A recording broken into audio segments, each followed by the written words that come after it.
Сәресіде жасалатын дұғаның құдіреті. Ассалаумағалейкум құрметті көрермен. Бүгін біз өте ерекше, өте құнды уақыт туралы айтамыз. Бұл көп адамдар ұйқыда жатқан кезде, ал мүміндер үшін аспан есіктері ашылатын уақыт. Бұл сәресі уақыты. Тақырыпты ашпас бұрын арнаға тіркеліп, лайк басып, комментарий жазып, жақын адамыңызға бөлісе отырыңыз. Сәресі жай ғана тамақ ішетін уақыт емес, бұл дұға қабыл болатын уақыт. Алланың ерекше рақымы түсетін сәттердің бірі. Көп адам сәресіде тек тамақ ішіп, су ішіп алып, қайта ұйықтап кетеді. Бірақ шын мәнінде дәл осы уақытта жасалған дұғаның құдіреті өте үлкен. Неге десеңіз, қасиетті Құранда Аллах тағала түннің соңғы бөлігінде дұға ететін адамдарды ерекше мақтайды. Аллах тағала былай дейді: олар түннің аз бөлігінде ғана ұйықтайтын және сәресі уақытында кешірім тілейтін еді. Бұл аят бізге өте маңызды нәрсені көрсетеді.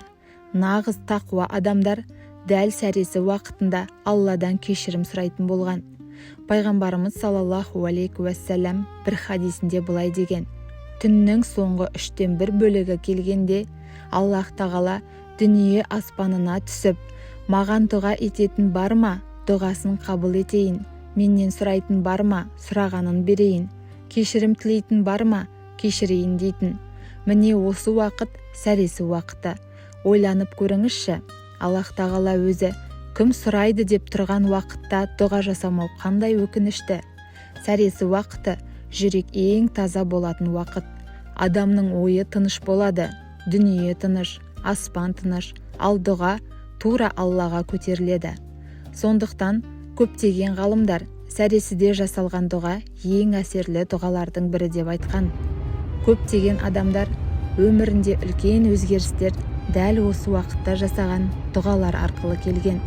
Бір ғалым былай деген: мен өмірімде Алладан сұраған көптеген нәрселерімнің қабыл болғанын көрдім. Бірақ олардың көбі сәресі уақытында жасалған дұғалардың нәтижесі еді.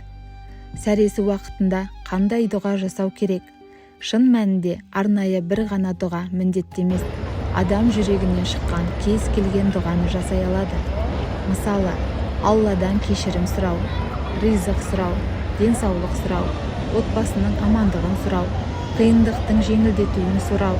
Пайғамбарымыз саллаллаху алейхи уассалам өте көп айтқан дұғалардың бірі астағфируллах, яғни уа Алла, мені кешір. Бұл сөздің өзі үлкен құдіретке ие. Кейбір ғалымдар айтқан: кім сәресі уақытында көп истихфар айтса, оның өміріндегі қиындықтар жеңілдейді. Сәресіде дұға жасаудың тағы бір үлкен сыры бар. Бұл уақытта адам шынайы болады. Күндіз біз кейде адамдарға көрсету үшін құлшылық жасаймыз, бірақ түнде сәресіде ешкім көрмейді. Тек сен және Алла. Міне, дәл осы шынайылық дұғаны күшейтеді. Аллах тағала жүректегі шынайылықты жақсы көреді.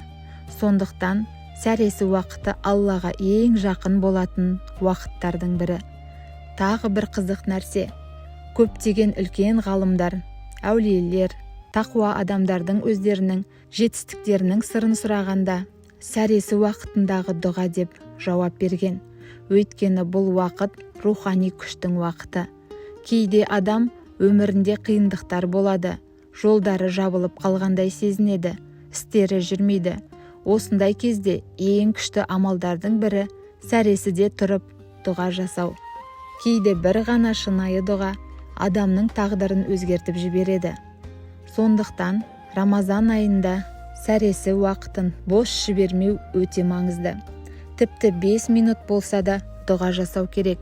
Мысалы, сәресіге тұрдыңыз, тамақ іштіңіз, содан кейін 2-3 минут болса да Алладан кешірім сұраңыз. Жүрегіңіздегі тілегіңізді айтыңыз, Алладан көмек сұраңыз. Бұл өте үлкен мүмкіндік. Көп адамдар өмірінде дәл осындай мүмкіндікті жіберіп алады. Ал шын мәнінде сәресі қабыл болатын дұғалардың алтын уақыты. Пайғамбарымыз да сәресі ішуге ерекше мән берген. Ол былай деген: сәресі ішіңдер, өйткені сәресіде береке бар. Бұл тек тамақтың берекесі емес, бұл уақыттың берекесі, дұғаның берекесі, рухани береке. Сондықтан сәресі уақытын тек тамақ ішуге ғана емес, дұға жасауға, истихфар айтуға, Алланы еске алуға арнау керек. Мүмкін дәл бүгін жасаған дұғаңыз қабыл болатын шығар. Мүмкін дәл осы сәресіде жасаған дұғаңыз сіздің өміріңізді өзгертер. Сондықтан сәресі уақытын қадірлейік. Ұйқыдан тұрған кезде бір сәт тоқтап, жүрекпен дұға жасайық. Аллах тағала бәріміздің дұғаларымызды қабыл етсін. Рамазан айының берекесін толық сезінетін құлдарынан болайық. Әумин. Егер осы видео сізге пайдалы болса, арнаға тіркеліп, лайк басып, комментарий жазып, жақыныңызға бөлісе отырыңыз. Алла разы болсын.